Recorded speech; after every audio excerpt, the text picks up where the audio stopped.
Established a citrus operation and whose descendants dominated the Venice area until the mid-1910s. Originally called Horse and Chase because the carriage-like tree formation that marked the spot for fishermen, the city acquired its more elegant name in 1888. That was the year that the city acquired its first post office, Venice, a name suggested by Frank Heigl and adopted by the city as its own, after the canal city in Italy. Miss Bertha Palmer, with a portion of the magnificent fortune inherited from her late husband and owner of Chicago-famed Palmer House Hotel, purchased 140,000 acres of wild Florida frontier land.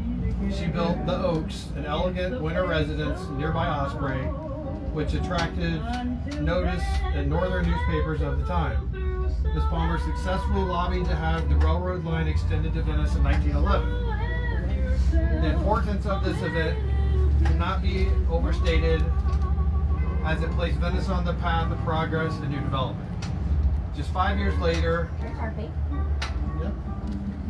are we at? You guys know the Kentucky Military Institute? Yep. Okay. I'm going to say a little bit about that too. Where was that? 5 years later, noted New York musician Dr. Fred Albee came to Venice with a dream. He wanted to build a modern city and commissioned John Nolan to create what may have been Florida's first master planned community. Albee envisioned agriculture, industry, commerce, housing, and recreation all coexisting. During the real estate boom in the 1920s, and thanks to cash infusion by the Brotherhood of Locomotive Engineers of Cleveland, Ohio, the plans began to turn into reality. Homes and businesses featured graceful Italian architecture were constructed, and the town became home of many of the retired members of the wealthy unit. By June 1926, the three-story Venice Hotel, now Park Place, was completed by the BLM, and the $1 million per month development of a modern city had begun. The New York architectural firm of Walker and Gillette was hired to ensure that all construction would conform to the Northern Italian theme designed to give the community its unique character. By 1927, the city of Venice was incorporated.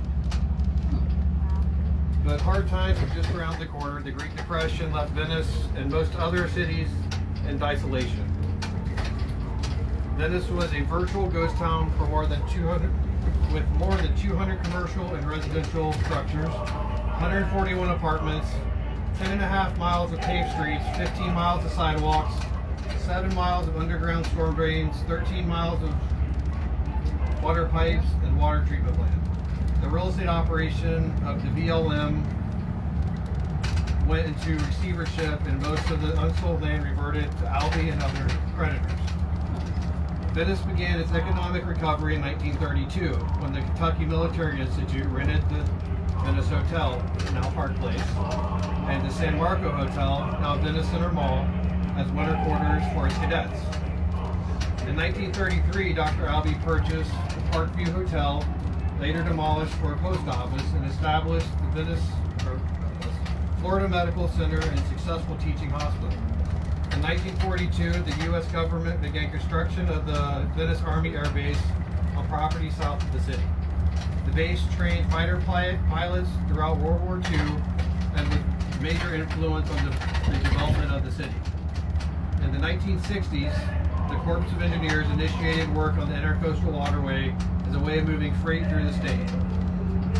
The happy result was the increase of pleasure boating into Venice and across Florida. In the 1960s also was the arrival of the famous Ringling Brothers and Barnum and Bailey Circus. What year was that? 1960s.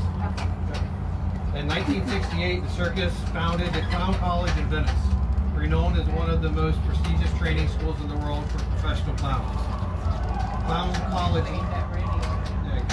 College left Hey, it. Travis? Yeah, they can't hear. The Clown College left the area in 1994. Press time negotiations were underway to bring the Florida Military Aviation Museum on the property that housed the circus. like heading down to Sharky's Pier.